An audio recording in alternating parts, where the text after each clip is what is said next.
Buckle up. You're going undercover with private investigator Bobby Young. Crossing the crime scene tape into the criminal underworld. This is Evidence Uncovered.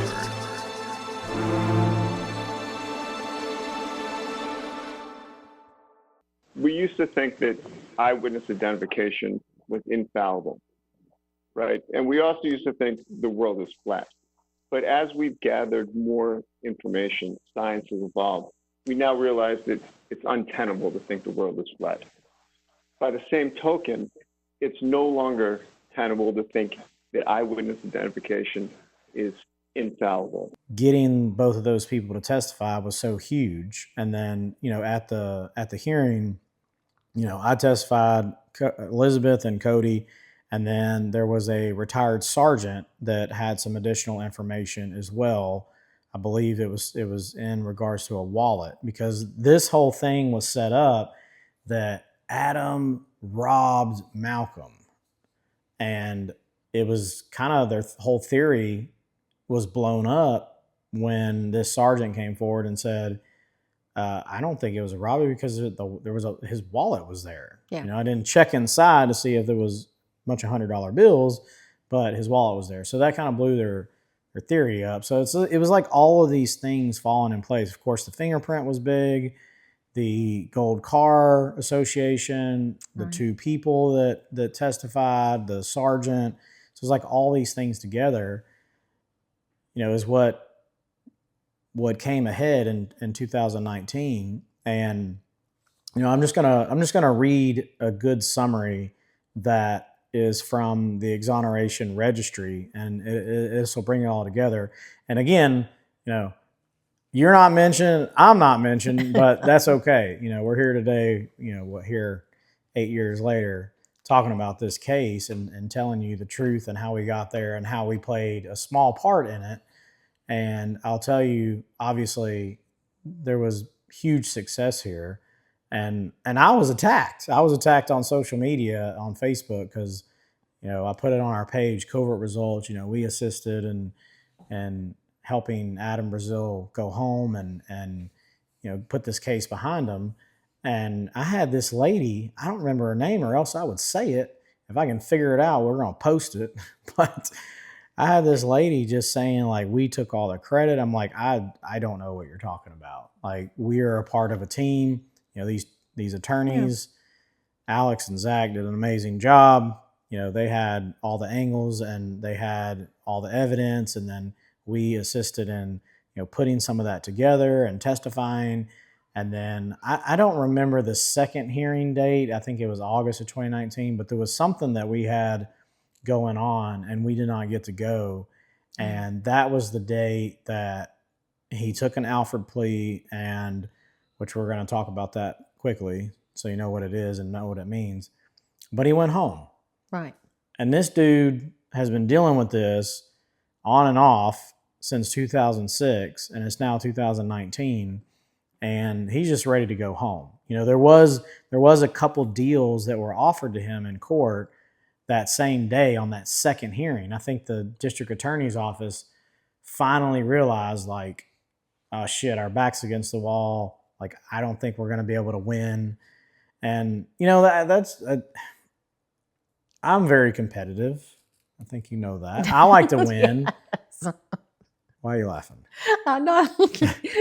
I like to win, and I can't imagine, though, being in that kind of position as a assistant DA, knowing that all the evidence speaks to this person not doing a crime, but yet you going so hard at it, trying to get the person convicted. And I don't know why, if those people are competitive or they want to make sure that Adam's just another stat, because obviously those offices keep up with those, how many convictions do we have and those things. But I just think that sometimes, and I mean, this is like 80,000 foot view, is sometimes people just don't do the right thing.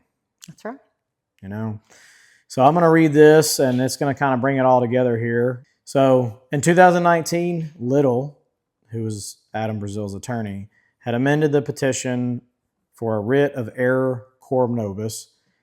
The new filing noted that Bryson and Braseel looked very similar. We didn't talk about that. Yeah. Kermit Bryson also had red hair. It was a little bit different of a tint, Yeah. but he had red hair. I think when someone doesn't identify as like brown or blonde, it's red. So it could be like my hair or Adam's, or I think Adam's had more of a blonde tint to it versus mine. But you know, some redhead people are like redhead. So Kermit was more the brownish red, but they obviously had the same hair color. So you can loop those in. I think there's like 1% of the world's population has red hair. But each had fair skin and red hair. In addition, the car that Bryson most frequently drove was a gold Ford Escort that resembled the old Acura owned by Adam Braseel's mother. So that was the gold Acura that police had found, they had seized, they had combed for evidence and couldn't find anything. Of course, Adam was very cooperative in the very beginning and was like, I don't know what you're talking about. I wasn't there. I didn't do anything. But obviously got convicted of something he didn't do. It goes on to say the motion also noted Bryson's long history of violence prior to January 2006, which would have rendered him a prime suspect if his fingerprint had been identified at the time of the investigation into Malcolm Burrows' death.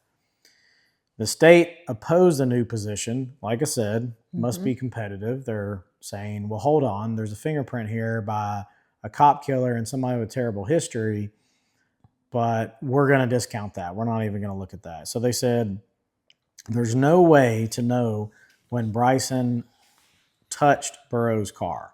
Second, Bryson's conduct in the years after the Burrows murder wasn't admissible because there were no similarities between his actions of shooting the deputy and the manner in which Burrows died.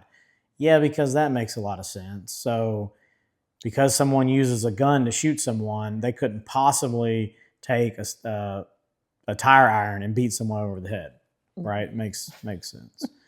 So it goes on, says the state also said it believed that the Ford Escort wasn't working at the time of the Burrows murder.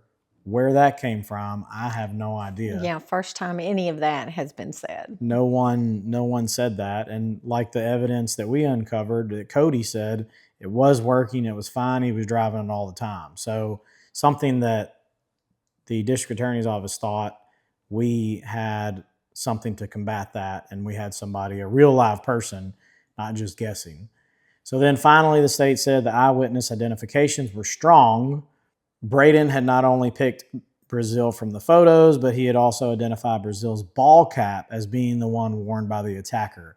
Because I don't know how many New York Yankees hats there are made in this world, but there can't possibly be more than one, right?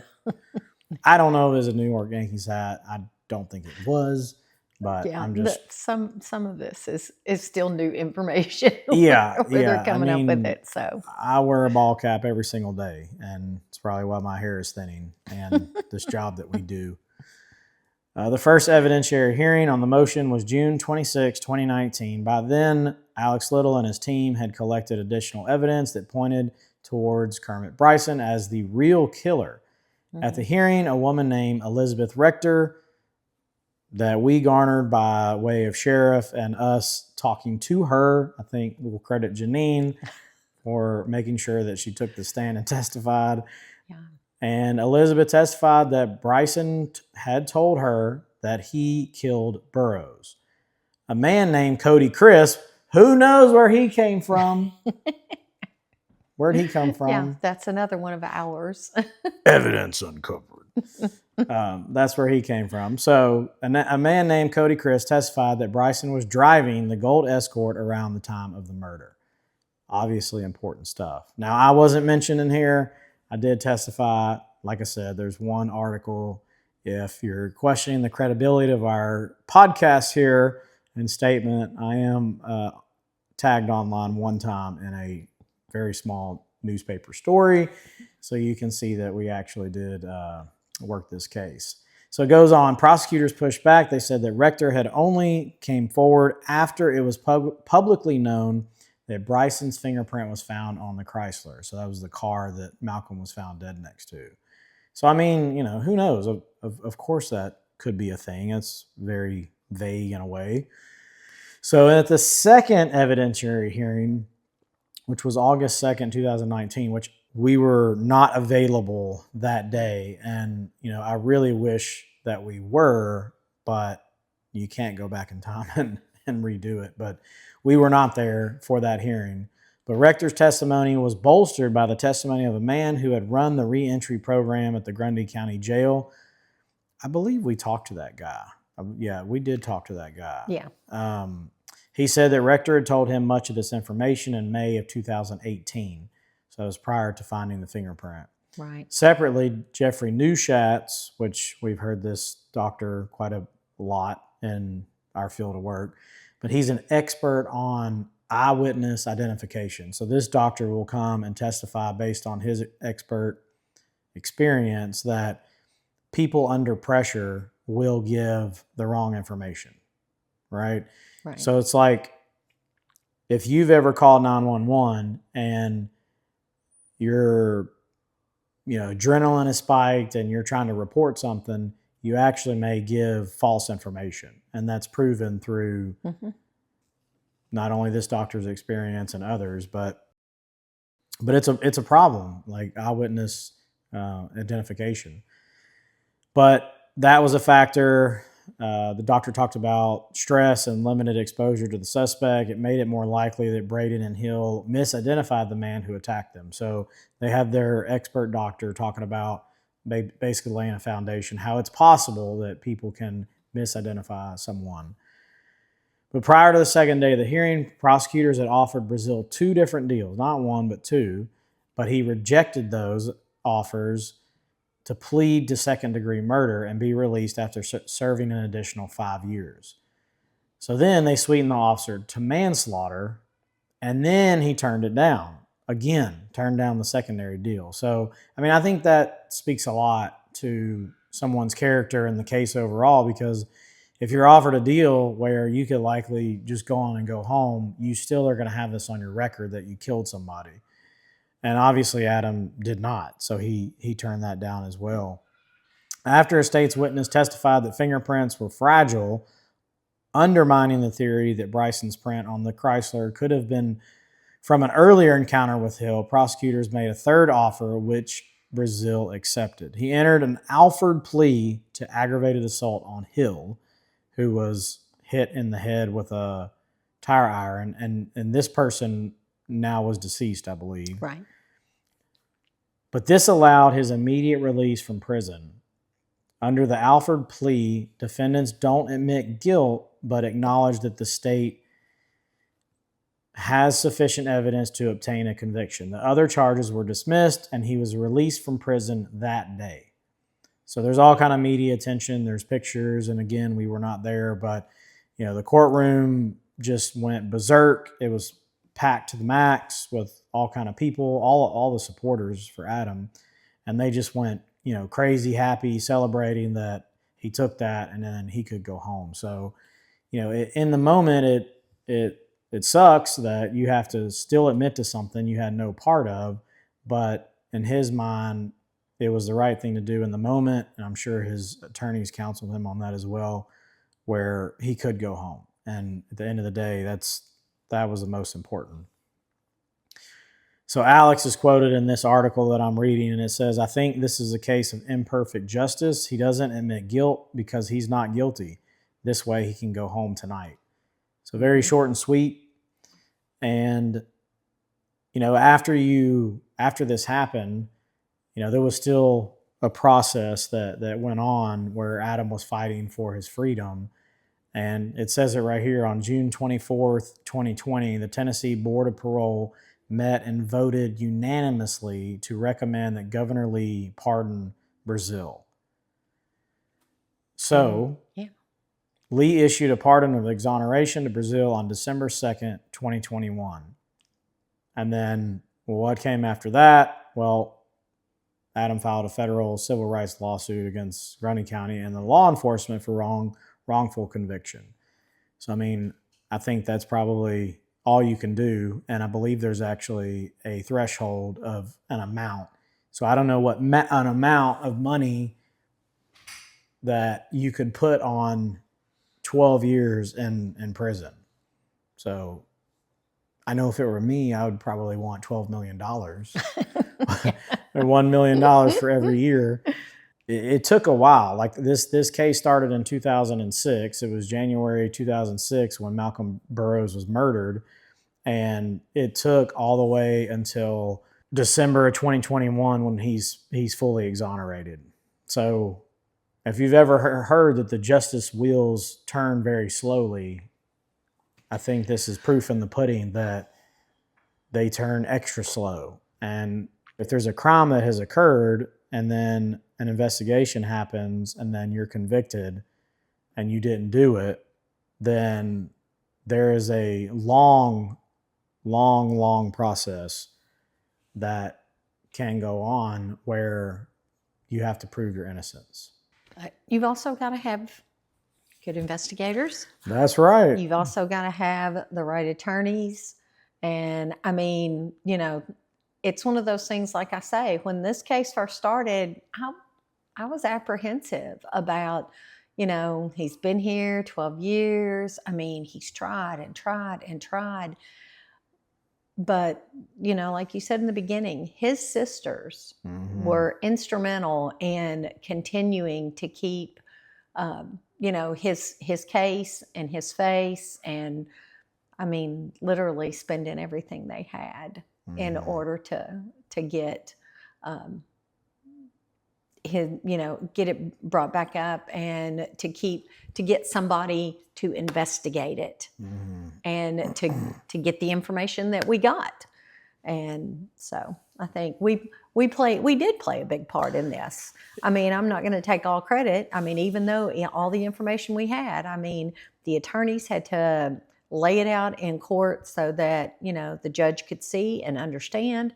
And so that's, it's all a big piece of the puzzle, but I think this one we put together well. Absolutely. Yeah. And I mean, I remember Alex and Zach telling us that this was Adam's last chance. Yeah. Because, I mean, we're not attorneys. We know the court system. We know how it works and the different levels. And we're pretty keen on all of that stuff.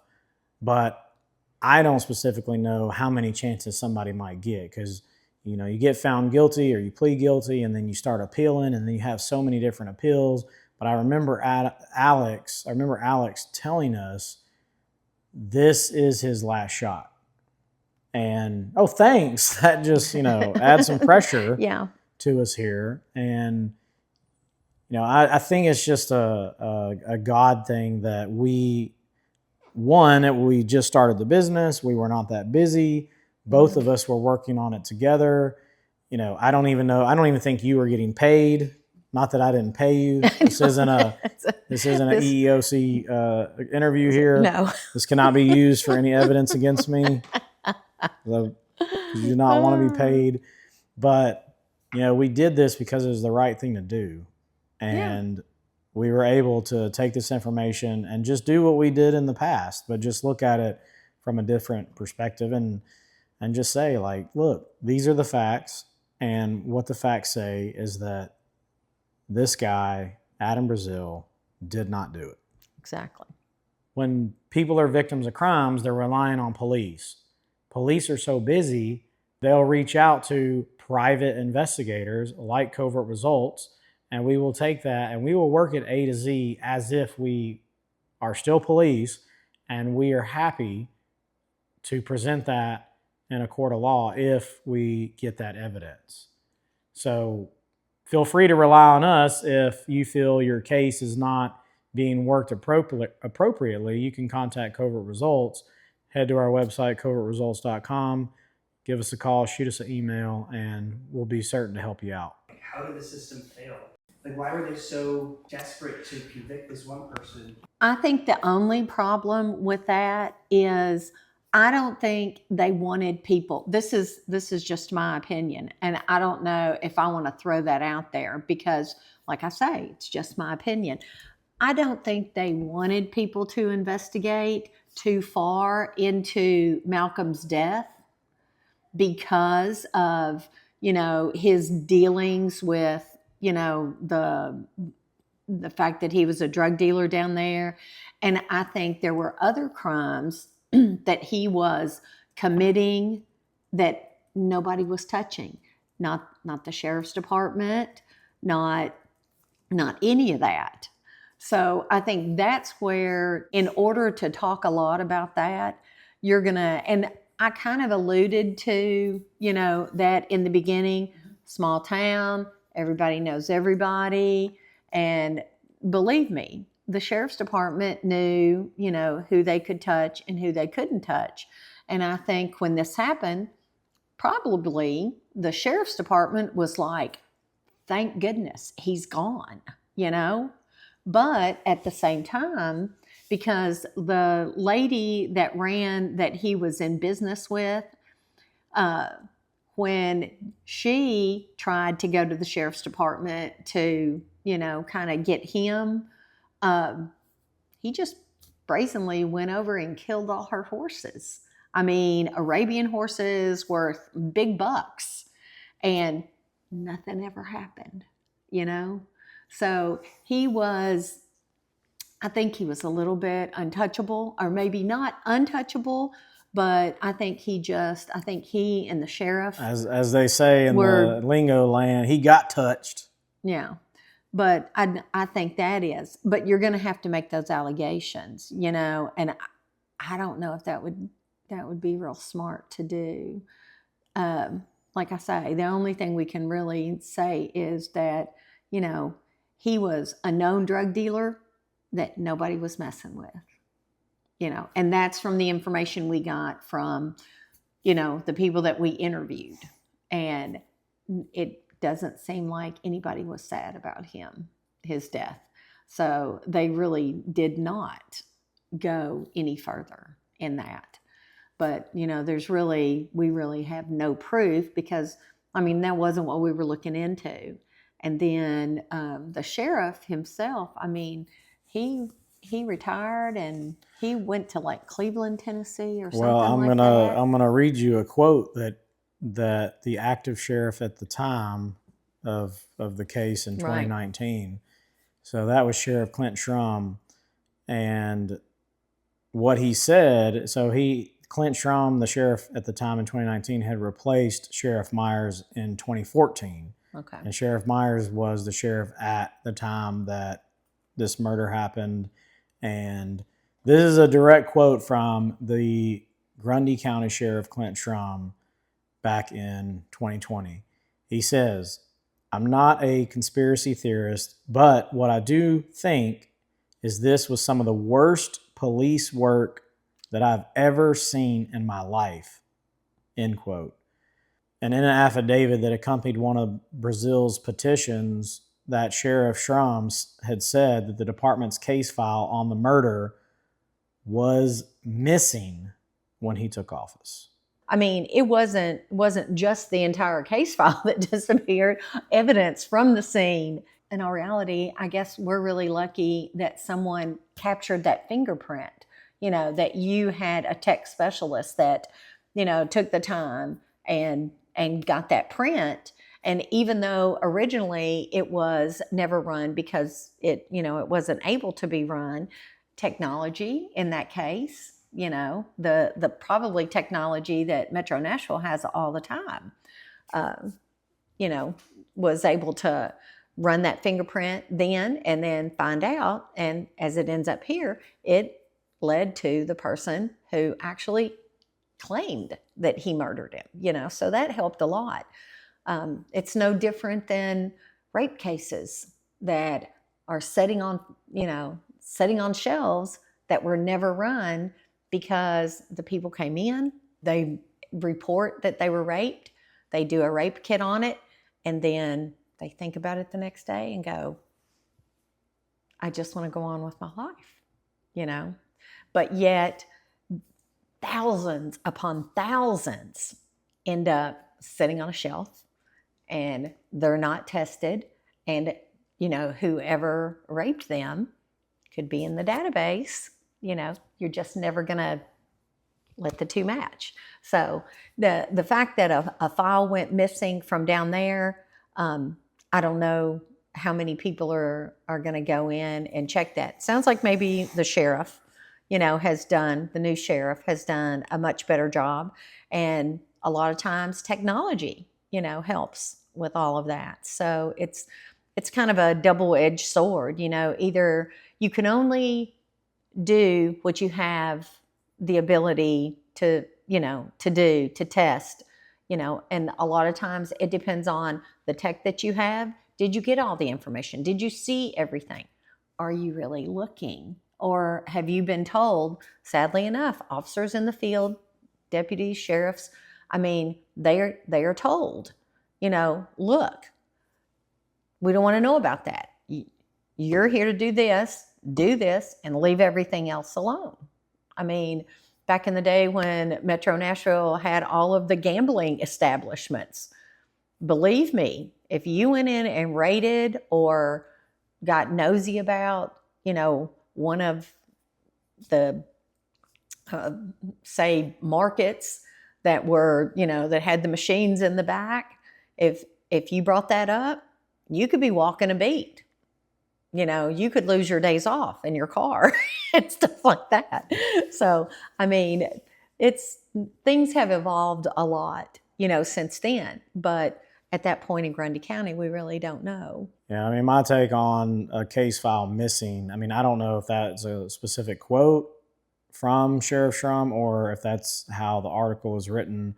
But either way, it was whatever word you're using. Missing sounds like to me that somebody did something intentional. Yeah.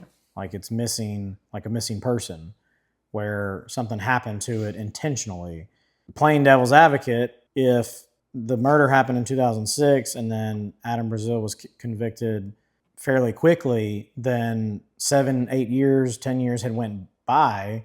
Yeah. And I believe there is something within the law that says you're supposed to keep records about 7 years. I don't know if that's taxes or what it is, but regardless, it should still exist.